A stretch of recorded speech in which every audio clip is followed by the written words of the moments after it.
أهلا بيكم. في الفيديو ده هشارك معاكم أول حاجتين بطلت أعملهم، والحقيقة إنهم كانوا من أكتر الحاجات اللي فرقت معايا وغيرت حياتي للأحسن.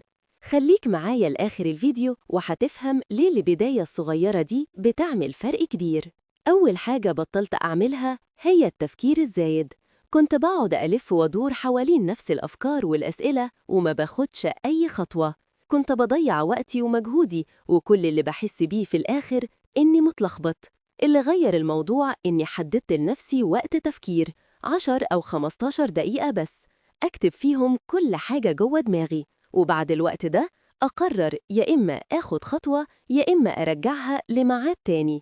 الطريقة دي قللت التوتر عندي بشكل كبير وخلت قراراتي أسرع وأنضج.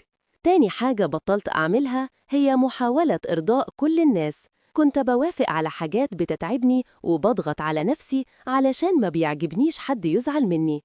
لما وقفت ده اكتشفت قد إيه كان بياخد من طاقتي ووقتي. بقيت أسأل نفسي سؤال واحد قبل أي قرار: ده هيفيدني ولا هيضرني؟ ولو الحاجة هتضرني برفض بطريقة لطيفة وبسيطة.